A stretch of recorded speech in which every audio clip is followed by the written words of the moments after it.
Well, about a couple of years ago, my son had read an article on transhumanism, and he approached me and said, "Dad, I think this would be a good topic." With transhumanism, the whole thing is that we will be in control of our evolutionary development. So this was just a natural bridge from what my research before and this topic too. The first thing that I would want is that people would have an understanding about transhumanism. As I'm talking to friends and relatives and so on, right now, very few people have an understanding of this. Just think of the word transhuman, okay? The word trans is really a vehicle. And so you have three steps. You have humanity, transhumanism, and posthumanism. And so the intermediary step between being human and then being in a place where you're totally controlled by technology, transhumanism is that intermediary step of going from being human to post-human. When you look at society today, we do have an aging society, and there are certain problems like lack of hearing, Parkinson's, Alzheimer's. These are all really problems that are in our society. And with medical technology, we're making tremendous advancements. Like, for example, people with loss of hearing, you can have a cochlear implant. We think in terms of Parkinson's disease, the deep brain stimulation where the tremors can be controlled.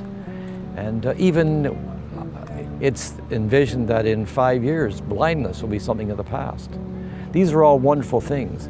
But as far as the transhumanist is concerned, he doesn't want to stop there.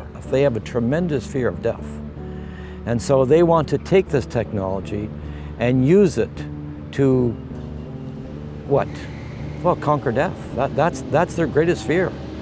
There's two aspects. I mean, when you think in terms of what we're doing for a person who has Parkinson's disease, I mean, that's commendable. But to move that same technology and move to the place where we're going to conquer death, this is totally different. And that's where really transhumanism is really the gateway to posthumanism, when we will basically be totally controlled by technology, and particularly computerization. In the case of Ray Kurzweil, in one of his videos, that we can become God.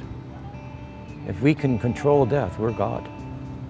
And from a biblical point of view, you see, we've gone full cycle. When we think in terms of Adam and Eve, I mean, they were tempted to know good and evil, and that you can become God. The last part of the book is dealing with people's responses to it. And we did a questionnaire. We interviewed 800 people, and many of them in this park right here.